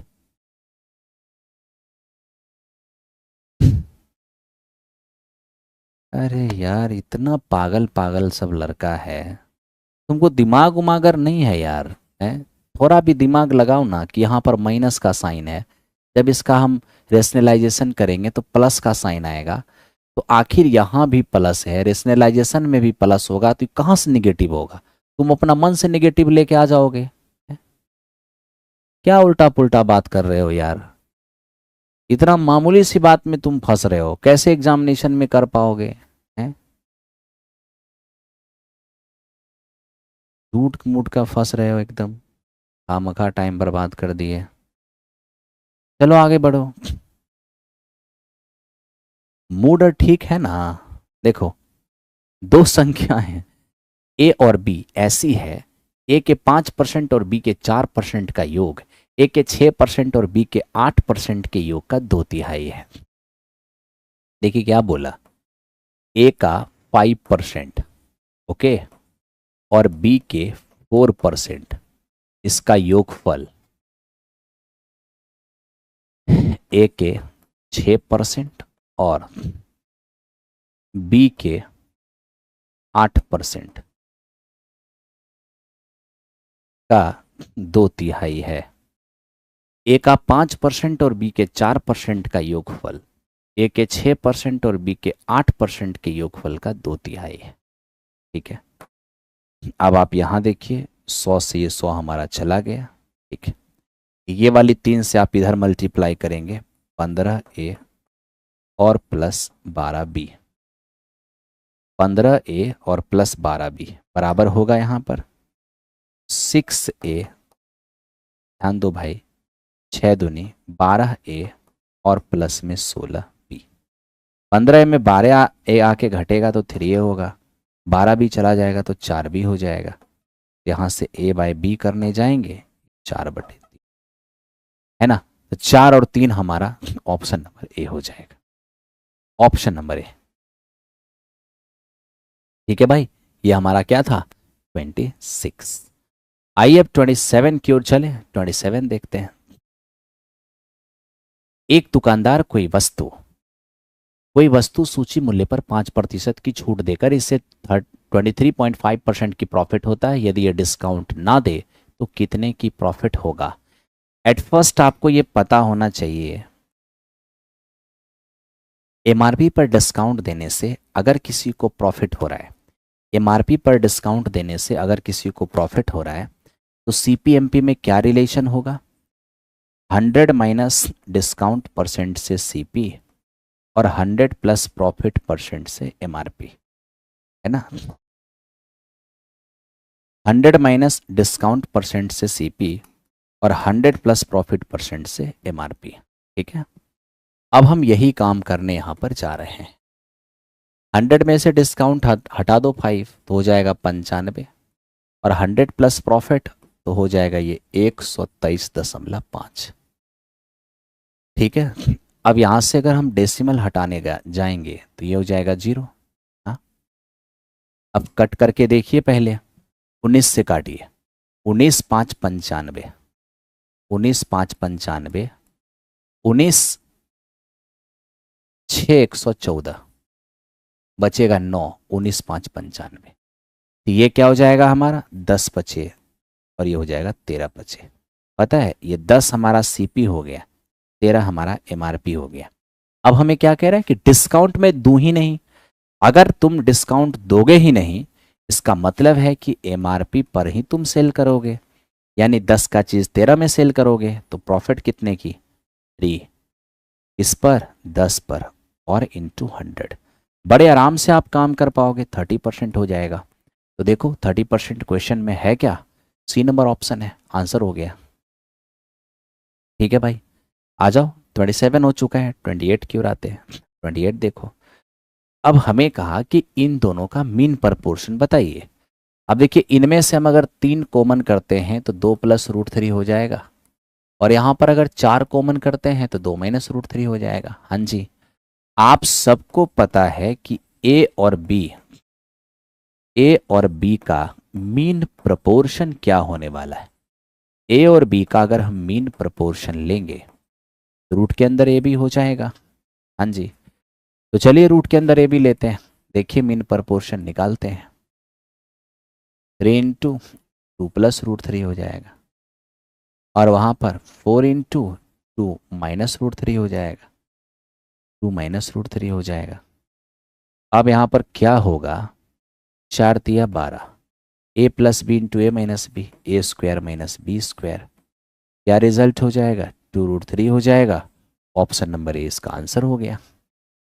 ठीक है, ऑप्शन नंबर ए सब लेके आ रहे हैं, करेक्ट है। 29 नंबर क्वेश्चन पे आ जाओ। ये पार्टनरशिप का क्वेश्चन है। ए ने 21,000 रुपये लगाकर एक व्यापार प्रारंभ किया है और कुछ महीने के बाद बी 36,000 रुपये लगाकर साझेदार हो गया। यदि वर्ष के अंत में लाभ में दोनों का भाग बराबर हो तो व्यापार आरंभ होने के कितने महीने के बाद बी साझेदार बना होगा? देखिए एक बात याद रखना, पार्टनरशिप में आप कब एंट्री किए इससे पार्टनरशिप को कोई मतलब नहीं है। पार्टनरशिप को बस इस बात से मतलब है कि आप पार्टनरशिप में कितना दिन रहे। ठीक है, ए तो इनिशियल से स्टार्ट किया है, कुछ टाइम के बाद बी आया है, और हमें क्या कह रहा है? इनकी प्रॉफिट आपस में इक्वल इक्वल है। आपको ये भी पता होना चाहिए कि पार्टनरशिप में प्रॉफिट का मतलब क्या होता है। पार्टनरशिप में प्रॉफिट का मतलब होता है इन्वेस्टमेंट और इनटू टाइम, है ना। और ये व्यापार चला कितना दिन? वर्ष के अंत में 1 साल चला है। तो लीजिए, ए की प्रॉफिट निकालेंगे तो कैसे? ए का इन्वेस्टमेंट और इनटू ए का टाइम। और अगर बी की प्रॉफिट देखेंगे तो बी का इन्वेस्टमेंट और इनटू बी का टाइम। बी का टाइम नहीं जानते, एक्स मान लिए। ए की प्रॉफिट हो गया, बी की प्रॉफिट, दोनों इक्वल है। सॉल्व कर लीजिए। अब आप सॉल्व करने जाएंगे, 30 से 30 कैंसिल आउट हो जाएगा। 12 3 36 और 3 से 7, यानी हमारे x का वैल्यू क्या हो जाएगा? 7। 7 क्या हुआ? ये 7 क्या हुआ? तो 7 मंथ व्यापार में रहा, कितने दिनों के बाद आया? 12 महीने के बिजनेस में कोई 7 महीने बाद, 12 महीने के बिजनेस में कोई 7 महीने रहा, इसका मतलब है कि वो 5 महीने के बाद आया। 5 महीने के बाद आया, यानी ऑप्शन नंबर सी हो गया। ऑप्शन नंबर सी हो गया। ये था हमारा 29 नंबर क्वेश्चन। आइए 30 नंबर क्वेश्चन की ओर बढ़ते हैं। 30 नंबर क्वेश्चन क्या है?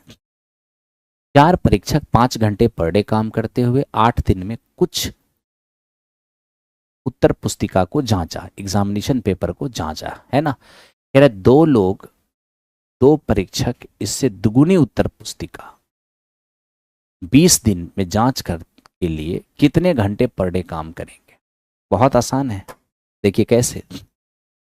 4 आदमी पर डे काम किया, 4 आदमी प्रतिदिन 5 घंटा काम करते हुए 8 दिन में मान लीजिए कि एक कॉपी जांच किया, ठीक है। तो बताइए केवल 2 लोग काम करे, ठीक है, 20 दिन तक, तो प्रतिदिन कितना घंटा काम करेगा कि पहले जितना कॉपी जांच हो रहा था उससे दुगुना कॉपी जांच हो जाएगा, उससे दुगुना जांच हो जाएगा। कोई बात नहीं, सॉल्व कर दो। सॉल्व जैसी टाइम इन वर्क है, ये मिक्स्ड प्रपोर्शन है, m1d1h1/w1 m2d2h2/w2, है ना। अब यहाँ देखो 4 पंचे 20 से 20 हो जाएगा, x का मान कितने आ जाएंगे? 8, यानी 8 आवर पर डे ये काम करेंगे, 8 घंटे पर डे, ठीक है। चलो 31 पर आते हैं। 31 देखते हैं। 3 मशीन PQR प्रत्येक 1 लाख पुस्तक की छपाई करेगा। अरे भैया, जब ये 3 मशीन तीनों 1-1 लाख पुस्तक की छपाई करेगा, इसका मतलब क्लियर है कि तीनों को जो काम करना है वो एक समान है, ठीक है। एक पुस्तक जो P है वो 8 घंटे में जो काम करता है, जो Q है 10 घंटे में वही करता है, और जो R है ना वो 12 घंटा में वही करता है, ठीक है। तो सबसे पहले हमें क्या करना चाहिए? जब तीनों एक ही काम कर रहे हैं तो वो काम हमारे हिसाब से भी तो हो ही सकता है, टाइम एंड वर्क के हिसाब से। इन तीनों का एलसीएम ले लो, इन तीनों का एलसीएम लोगे 120, वो काम 120 मान लो। 15 × 120, 12 दहें का 120, और 10 × 12 120। यहां पर देख रहे हैं कि तीनों मशीन को एक साथ सुबह 9 बजे स्टार्ट किया गया, मशीन P को 11 बजे बंद कर दिया गया। अच्छा, शेष काम को दोनों मशीन ने पूरा किया। लगभग कितने बजे छपाई का सारा काम कंप्लीट हो जाएगा? अब तीनों को 9 बजे सुबह में स्टार्ट किया गया, समझिए 9 बजे PQR तीनों स्टार्ट हुआ, और कितना बजे? जब 11 बज गया ना, 11 बज गया तो P को बंद कर दिया गया, Q और R काम करता रहा। तो अगर ये तीनों 2 घंटा तक काम किया 9 से 11 के बीच, तो तीनों मिलकर 15, 12, 27 और 10 37, 37 करेगा 1 घंटा में, 2 घंटा में 54, 2 घंटा में 74, ठीक है। अब आप देखिए Q और R, तो भाई Q और R के लिए बच कितना गया? 120 में 74 हटा दिया जाए तो क्या होगा? 46। अब Q और R 46 और काम करेगा, तो Q और R की इफिशियंसी कितना है? 22। तो हम यहां पर क्या देख पा रहे हैं? दिमाग लगाना जरा सा, कुछ गड़बड़ी तो नहीं हुआ? 15, 12, 27, 10, 37, 37 दूनी 74, ठीक है। हटा दिया 120 में 74, कितने बच गए? 46। अब 46 कौन? Q और R, क्योंकि मैंने P को बंद किया है, P को हमने बंद कर दिया, ठीक है, कोई बात नहीं। अब यहां से हम देखने जाएंगे, ध्यान से देखना, 22 दूनी 44, 2 तो हो ही जाएगा, और यह जाएगा 1/11। मतलब इतना श्योर हो गया कि 11 बजे के बाद 2 सहित 1/11 घंटा, 1/11 घंटा को अगर हम निगलेक्ट कर दें, फिर भी 11 और 2 कितने बजेंगे? 11 बजे के बाद 2 घंटे, यानी लगभग 1 बजेगा। तो यहां पर लगभग अगर आंसर दें तो एक बचेगा, नन ऑफ दिस हो जाएगा, लगभग एक बचेगा, एक बच जाएगा। हमें पूछा है ना कि लगभग कितने बजे, तो लगभग एक बजे।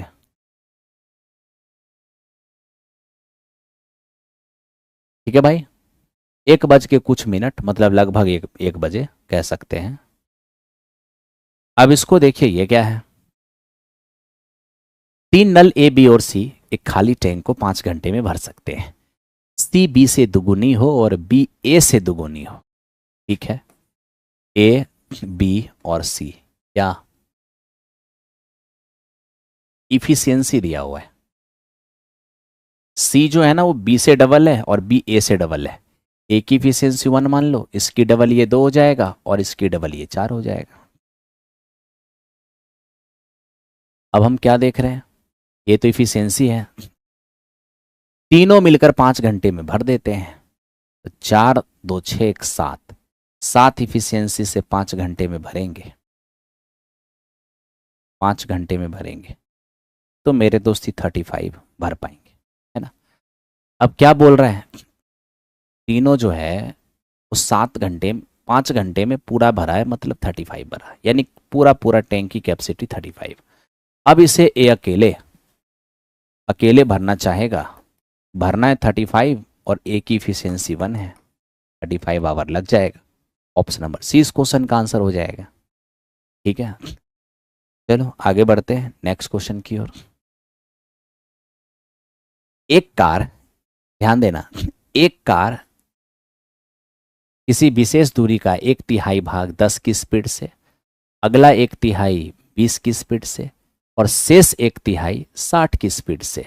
अब देखिए ना, पहले 1/3 ट्रेवल किया, फिर 1/3 ट्रेवल किया, फिर 1/3 ट्रेवल किया। इसका मतलब क्या हो गया, इसका मतलब है कि सेम डिस्टेंस ट्रेवल किया, सेम डिस्टेंस ट्रेवल किया 3 अलग अलग स्पीड से, सेम डिस्टेंस ट्रेवल किया 3 अलग अलग स्पीड से।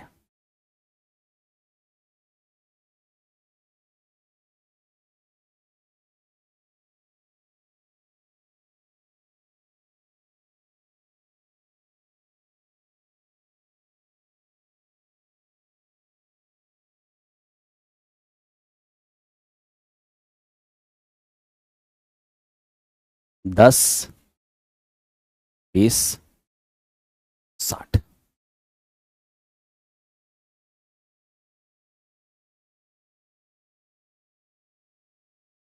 10 की स्पीड से जो डिस्टेंस, 20 की स्पीड से वही डिस्टेंस और 60 की स्पीड से वही डिस्टेंस।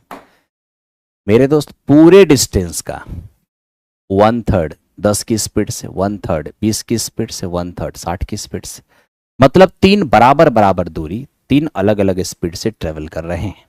हमें चाहिए एवरेज स्पीड। याद रखना, जब अलग अलग स्पीड से इक्वल इक्वल डिस्टेंस ट्रेवल की जाएगी तो वो डिस्टेंस कुछ और नहीं है, इस स्पीड का एलसीएम होगा।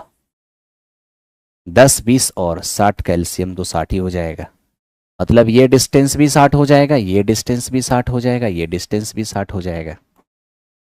अब आप खुद ही सोच के देखो, 10 की स्पीड से कोई 60 जाएगा ना 6 घंटे, 20 की स्पीड से 60 जाएगा ना 3 घंटे, और 60 की स्पीड से 60 जाएगा तो 1 घंटे।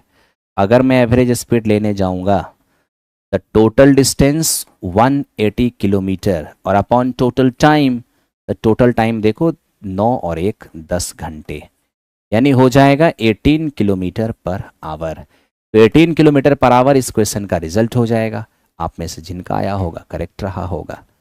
आओ मेरे दोस्त, अब खत्म कर रहे हैं, अब तो जल्दी ही खत्म हो रहा है, इतना क्या टेंशन लेना है ना। 2 रेलगाड़ी जिनकी चालें 3 और 4 के रेशियो में है, पैरेलल पटरी पर एक दूसरे के अपोजिट डायरेक्शन में जा रही है। एक खंभे को प्रत्येक ने 3-3 सेकंड में पार किया है, एक दूसरे को पार करने में कितना टाइम लेगी। अब देखिए 2 ट्रेन है, 2 ट्रेन और ये अपोजिट डायरेक्शन में जा रही हैं। 2 ट्रेन अपोजिट डायरेक्शन में जा रही है, मान लेते हैं इसके बीच में ये एक खंभा है। ठीक है भाई, ये एक खंभा है।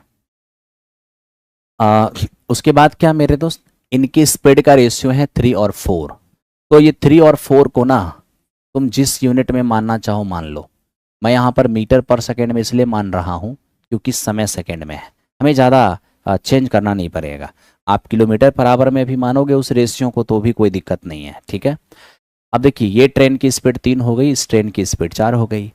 दोनों ट्रेन एक ही पोल को पार कर रहे हैं कितने टाइम में? 3 सेकेंड में। आपको पता है एक चीज़, आपने बहुत पहले से अपना स्टडी किया होगा, कोई ट्रेन किसी पोल को, किसी ऐसे चीज को पार करे जिसकी लंबाई ट्रेन के सामने कुछ भी नहीं, तो उस कंडीशन में ट्रेन सिर्फ और सिर्फ अपनी लंबाई पार करती है। यानी हम ये कह सकते हैं कि 3 की स्पीड से इस ट्रेन ने खुद की लंबाई 3 सेकेंड में, और 4 की स्पीड से इस ट्रेन ने खुद की लंबाई 3 सेकेंड में। तो देखिए जो ट्रेन 1 सेकेंड में 3 मीटर जाएगी वो 3 सेकेंड में 9 मीटर जाएगी। जो ट्रेन 1 सेकेंड में 4 मीटर जाएगी वो 3 सेकेंड में 12 मीटर जाएगी, ठीक। इसके खुद की लेंथ 9 मीटर, खुद की लेंथ 12 मीटर। अब एक दूसरे को पार करेंगे तो कितना टाइम लेंगे, आइए वो टाइम फाइंड करते हैं। जब कोई ट्रेन अपने साथ साथ किसी दूसरे ट्रेन को पार करेगी तो अपने साथ इसकी लंबाई पार करेगी, यानी 21 मीटर का डिस्टेंस। कितने की स्पीड काम करेगा? इधर से 3 उधर से 4, यानी रिलेटिव स्पीड 7 काम करेगा। यानी क्या हो जाएगा? 3 सेकेंड हो जाएगा। बड़े आराम से काम कर लोगे, क्या ही दिक्कत है, कोई प्रॉब्लम नहीं है। ठीक है भाई, चलो नेक्स्ट क्वेश्चन पे आते हैं। यहाँ क्या है, ए ने 5,000 रुपये बी को 2 वर्ष के लिए और 3,000 रुपये सी को 4 वर्ष के लिए उधार पर दे दिया। टोटल इंटरेस्ट 2200 है, तो रेट ऑफ इंटरेस्ट क्या हो जाएगा?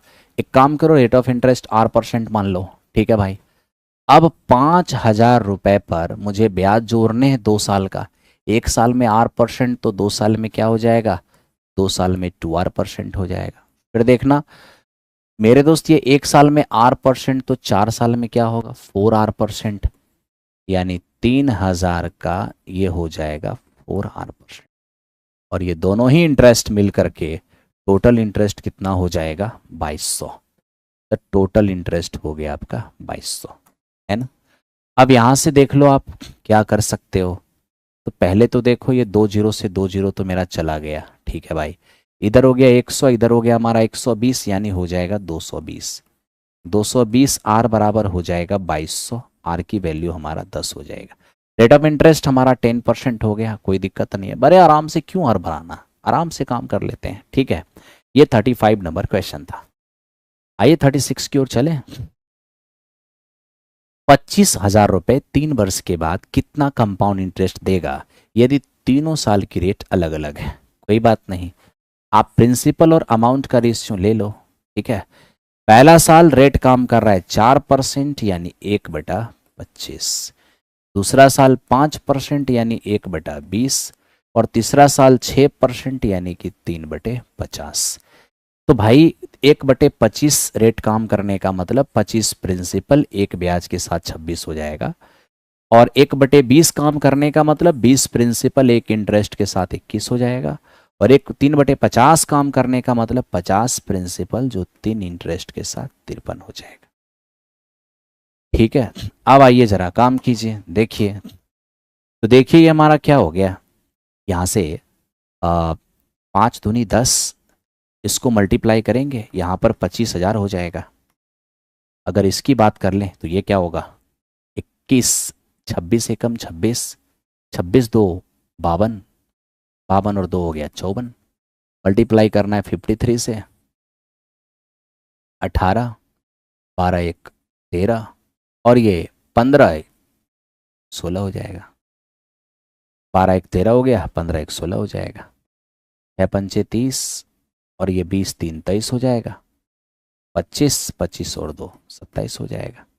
यानी 8 3 9 8 और 2, ये हमारा हो गया 28,938। तो देखो इंटरेस्ट कितना बनेगा? 3,938। ऑप्शन नंबर ए इस क्वेश्चन का आंसर हो जाएगा।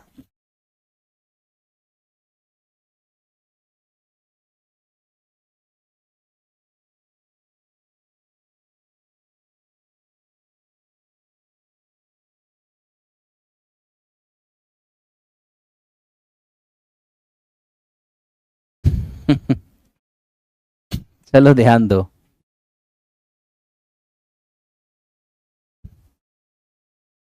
आओ भाई काम करते हैं, ध्यान दो। एक रोम्बस के डायगोनल इतने इतने हैं, तो इसकी पेरीमीटर क्या हो जाएगी?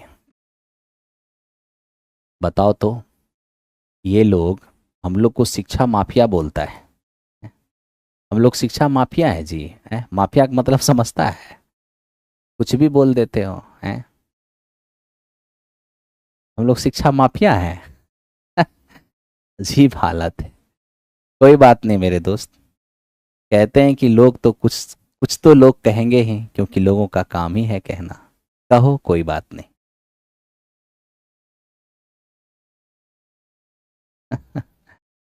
घबराओ मत। वेरी सुन, वेरी सुन सब काम होगा। अभी तो हम, चूंकि मेरे पास टाइम बिल्कुल भी नहीं है, इसलिए हम पूरी तरह से एग्जामिनेशन पे लगे हुए हैं। जैसे ही टाइम थोड़ा भी खाली होता है, यानी 4.0 का एग्जामिनेशन हो जाता है, तो फिर रेलवे वालों के लिए भी ज़बरदस्त सेवा करेंगे। अरे मैं नहीं भूला हूँ मेरे दोस्त, क्यों भूलूंगा? रेलवे वाले छात्रों को मैं नहीं भूला हूँ। 2 से 3 दिन रुकिए, 2 से 3 दिन के बाद स्ट्रेटजी बनाई जाएगी, जिससे किसी को कोई दिक्कत नहीं होगा। ठीक है? सबके लिए काम होगा। ये बात सत्य है कि मैं टीआरई के लिए अपना पूरा टाइम दिया हूँ, उसमें से 1 घंटा निकाल कर मैं रेलवे वाले को भी ज़रूर दूंगा। घबराओ मत। ठीक है? अब ये देखो, प्लान कर रहे हैं, घबराओ नहीं। एक रोम्बस के डायगोनल 24 और 10 है।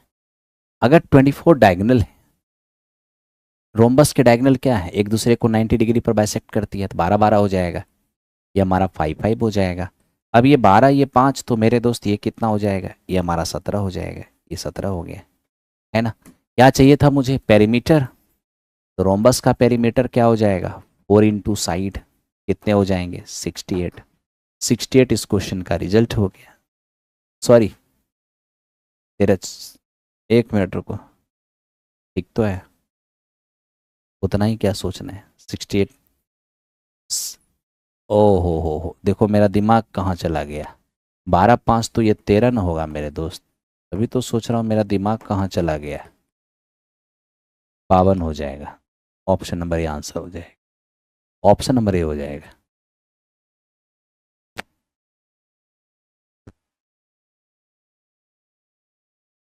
आगे बढ़िए।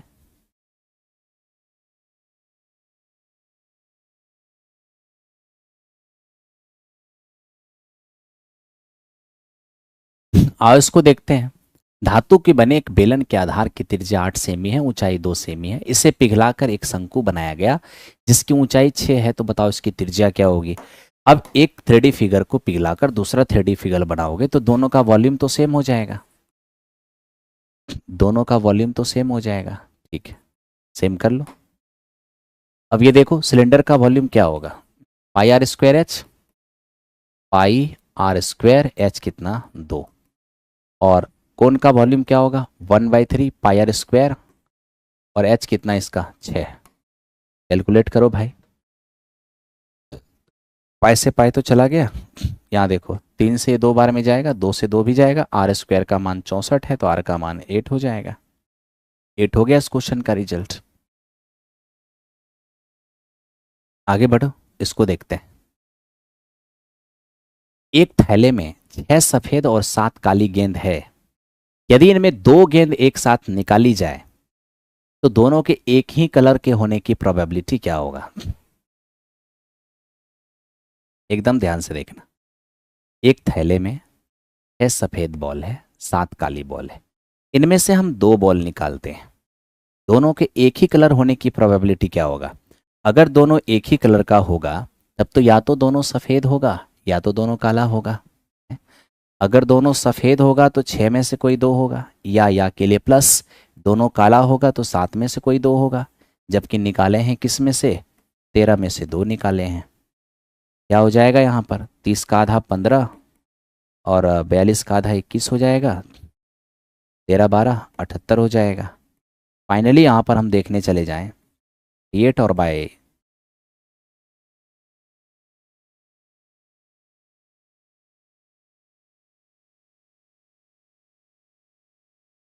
कैलकुलेट कर लो अच्छे से। पहले तो आप ये देखो NC2 क्या होता है, n इंटू एन माइनस 1/2 हो जाएगा। 6 पंचे 30 का आधा 15 हो जाएगा। 7 6 42 का आधा 21 हो जाएगा। नीचे 13 और गुने 12/2, 13 6 के 78 ही हो जाएगा। ठीक है, 36 हो गया और ये हमारे पास 78 हो गया।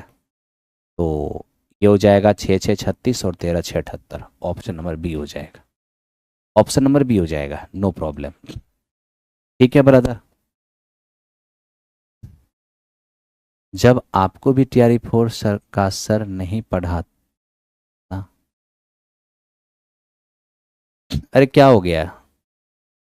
क्या हो गया? क्यों सिकंदर क्यों परेशान हो भाई?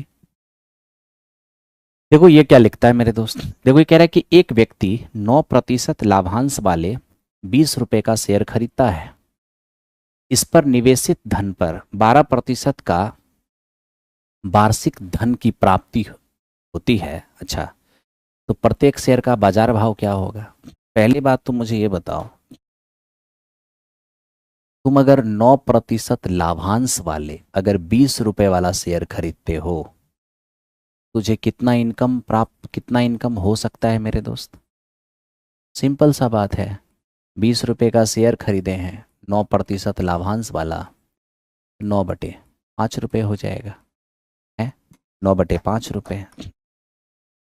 अब आप यहां देखना, कह रहा है इस पर निवेशित धन पर उसे 12% वार्षिक धन प्राप्त होता है। ठीक है, अब तुम क्या किए, 9% वार्षिक लाभांश वाले 20 रुपए वाला शेयर खरीद लिए। अब कह रहे इस पर निवेशित धन पर 12% का लाभ अर्जित होती है, 12% वार्षिक धन अर्जित होती है। प्रत्येक शेयर का बाजार भाव क्या होगा? तो मेरे दोस्त जानते हो, क्या ध्यान देना, ये जो तुम्हें वार्षिक धन जो प्राप्त हो रहा है ना, ये उस राशि पर हो रहा है जो राशि कोई कंपनी अपने शेयर का MRP रखता है। तो कंपनी के शेयर का MRP नहीं पता तो उसे क्या मानते हैं? 100। तो 100 का 12% क्या हो जाएगा? 12 हो जाएगा। तो तुम सीधा समझो कि 12 रुपए का धन प्राप्त करने हेतु तुम्हारा इन्वेस्टमेंट कितना है? 100।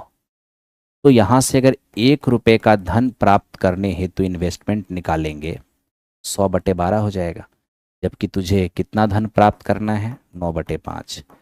तो 9/5 रुपए का अगर धन प्राप्त हो रहा है तो कितना निवेश करोगे, यानी कि बाजार मूल्य क्या हो जाएगा?